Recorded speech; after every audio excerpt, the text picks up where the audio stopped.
Сегодня прям на святое замахнемся. Эмоционально нестабильных, истеричных женщин я очень прошу отойти от экрана, потому что вас может немножко порвать. Всем привет! Сегодня будем с вами рисовать отношения, обиды, претензии к маме. Будем сегодня все это прорабатывать, прорисовывать. Вопрос возникает всегда зачем? Затем, что в рамках марафона к мечте на 5-й неделе мы как раз смотрим на наше окружение, что у нас забирает силы, куда мы сливаем свою энергию. И чаще всего мама — святой человек в нашей жизни. С детства это наш Бог, непоколебимый идеал, наш авторитет. Главная персона в нашей жизни — тот человек, претензии и обиды на которого занимают максимальное количество энергии. Мама — это человек, который больше всех на нас влияет, больше всех в этом мире. И те эмоции, которые мы испытываем к маме, они невидимо, а зачастую и видимо, управляют нашей жизнью. И чем больше негативных эмоций к маме, тем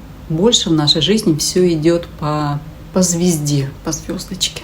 И в контексте исполнения мечты отношения с мамой — это такой прям серьезный показатель того, насколько быстро и легко вы можете получить любое желаемое в вашей жизни. Почему? Эмоции, обиды, претензии, ожиданий, капризов — это все детскость, это все про инфантилизм, это про нахождение в психологической позиции ребенка. И главная эта проблема в том, что психологическим детям не нужна профессия, не нужны деньги, не нужен секс, не нужны отношения, не нужна реализация, не нужны достижения и успех. И мечты ребенка исполняет всегда кто-то. Выбора ответственности за это тоже нет. Поэтому до тех пор, пока каждый из нас находится в позиции ребенка, то от жизни он получает самый минимум, который может получить. И если у вас еще остались какие-то претензии, обиды на маму, чем быстрее вы с ними попрощаетесь, тем быстрее достигнете всего того, чего хотите от этой жизни. И здесь сейчас, конечно, надо бы сказать про сепарацию, как необходимый процесс в жизни каждого взрослого человека, но на YouTube столько видео на эту тему, что я не буду повторяться. Кто захочет, тот сам найдет и посмотрит видео, которые специализированы именно по этому вопросу. А мы сегодня с вами больше про рисование и про то, как проработать все свои обиды, претензии к родителям. Но кратенько я все-таки скажу, не могу удержаться, про важность сепарации. Первый этап сепарации происходит в момент рождения. Мы физически отделяемся от мамы, перерезают нам физическую пуповину, и это только одна из ступенек полной сепарации. Потому что дальше идет процесс нашей психологической сепарации от мамы, который может затянуться на долгие годы. И мы так или иначе потихоньку, но все-таки идем к завершению этой сепарации. Перерезание психологической пуповины от мамы начинается еще в раннем детстве, с периода «я сам», «я могу». Потом в подростковом возрасте вообще все усугубляется, когда пересматриваются авторитеты родителей, включается критическое мышление и мысли о том, что то, чему меня учили, не совсем правда. Потом уже юность, самостоятельная жизнь и так далее. И в итоге мы приходим к полной сепарации от родителей, главный критерий которой — ваши решения, выборы, предпочтения, мечты и планы никак не зависят от мнения, суждений и эмоций ваших родителей. Именно при таких условиях вы становитесь самодостаточным, равноправным, взрослым человеком, который сам решает, как ему жить, куда идти, с кем идти и к чему стремиться. Именно у такого человека все получается. Потому что вы не тратите кучу своей энергии, нервов, вот этих внутренних диалогов, споров с мамой или с папой и живете без оглядки на мнение окружающих. Поэтому техника, которую мы с вами сегодня будем выполнять, она подойдет тем, кто уже в процессе сепарации или на стадии завершения сепарации, и особенно тем, чьих родителей уже нет в живых, а остались невысказанные претензии, неразобранные и непроработанные обиды, осуждения, ожидания. Эта техника вам поможет наконец-то принять, понять и отпустить. Теоретическая часть не моя, я ее позаимствовала у прекрасного психолога Дмитриевой Натальи Витальевны. Моя заслуга на творческой части этой практики, то есть на той, которую вы будете сегодня рисовать. И для получения наибольшего результата и максимального эффекта вам понадобится чистый лист бумаги, маркеры, карандаши, все, что рисует, даже ручка или простой карандаш тоже подойдет. А самое главное — честность. Честность с собой. Поэтому берем инструменты и пойдемте писать и рисовать. Начинаем с письменной части, и ее можно выполнять в несколько подходов по мере вспоминания данных, нужных для списков, которые будете сейчас оставлять. Кстати, обязательное требование для этой практики — записывать все своей рукой. Исключение, у вас нет своей руки, тогда можете использовать руки других людей или гаджеты. Итак, приступаем к спискам. Список номер 1.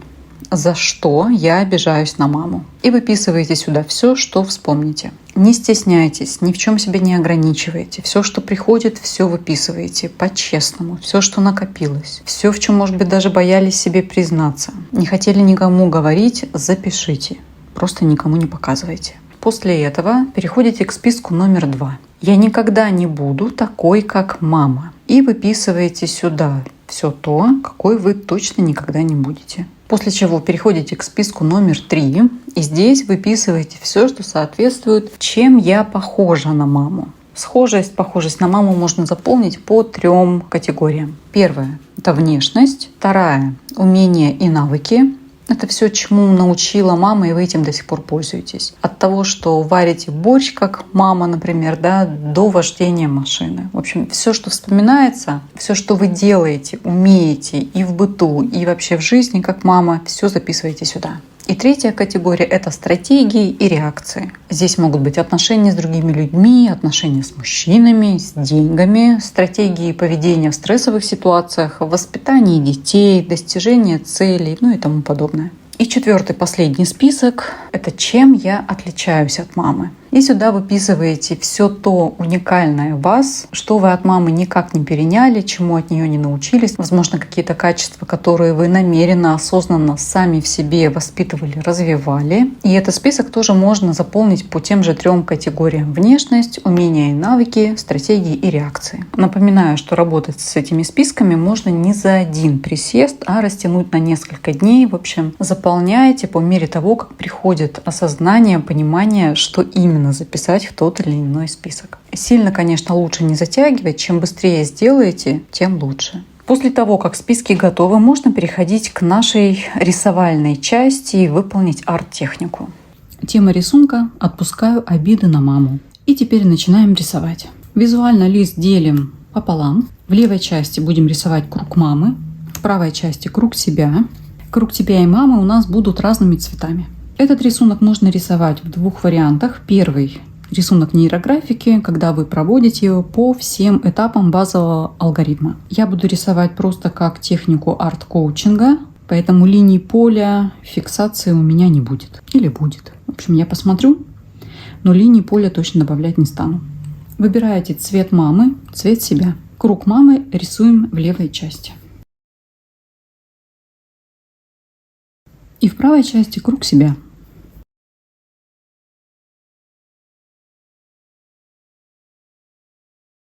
И теперь цветом мамы проводим линии. Это будут линии благодарности. Ваша благодарность за то, что именно ваша мама, этот человек, привела вас в эту жизнь. Делала, что могла, воспитывала, как могла, любила, как могла. И благодаря именно ей вы есть такая, какая вы есть. И как минимум вы дожили до своих лет благодаря тому, что сделала для вас когда-то мама и тому, чему она вас научила. Теперь из вашего списка того, в чем вы похожи на маму, выберите самые-самые для вас значимые, приятные и позитивные. Их мы будем вносить в левую часть рисунка и цветом мамы. Количество кругов 5, максимум 9. Цветом себя вносите также от 5 до 9 кругов тех качеств, которыми вы отличаетесь от своей мамы. Теперь цветом себя добавляем линии на рисунок так, чтобы они проходили через каждый из кругов. Добавляйте столько линий, сколько вам достаточно и сколько чисто эстетически вам кажется, что необходимо и должно быть на рисунке. Чем больше линий, тем лучше. Много линий не бывает. И теперь, кто рисует нейрографику, вы обязательно все скругляете и дальше проводите рисунок по всем этапам базового алгоритма. Кто нейрографику не рисует, можете приступить к раскрашиванию так, как вам хочется. Я обязательно скруглю все пересечения, еще побольше побуду в этом рисунке. В процессе скругления рекомендую вам позадаваться вопросами, которые еще больше вам помогут оставить обиды и претензии в прошлом, принять свою маму, принять себя и жить дальше счастливо на позитиве и не растрачивать свою энергию на совершенно пустые, бессмысленные обиды, ожидания, претензии, ссоры и выяснение отношений. Когда завершите рисунок, его желательно поставить на видное место, периодически на него бросать взгляд. Это еще больше закрепит результат практики вашего принятия ситуации и отношений с мамой. И рекомендую поработать с внутренним ребенком, напитать его всем тем, что ему, как ему кажется, не додали, позаботиться о нем, перевести его фокус и ожидания от физической мамы на себя, на свою внутреннюю маму и дать понять своему внутреннему ребенку, что сейчас его мама — это вы. И вы, как его опора, как его ресурс, всегда можете дать ему. И любви столько нужно. И ласки, и нежности, и внимания. Все это сейчас он может получить от вас. Кто хочет сделать эту технику со мной, записывайтесь в закрытый клуб Max Studio, то есть мой клуб, в котором мы, скорее всего, после Нового года будем делать все возможные практики, которые помогут нам стать еще счастливее, еще свободнее, богаче, раскрепощеннее и легко получать от этой жизни все желаемое. Я приступаю к скруглениям, потом все это раскрашу.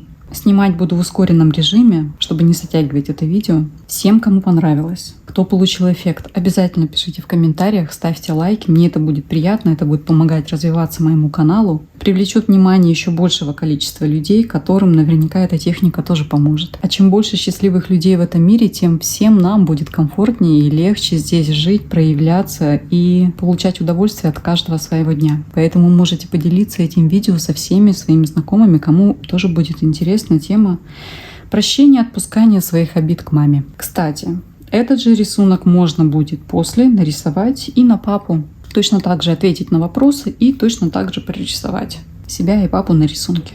Спасибо, что были со мной, что досмотрели до конца. Делитесь своими рисунками в моей группе Telegram, ссылка будет внизу. И увидимся с вами в моих других видео, марафонах, а возможно и в закрытом клубе. Всем пока-пока.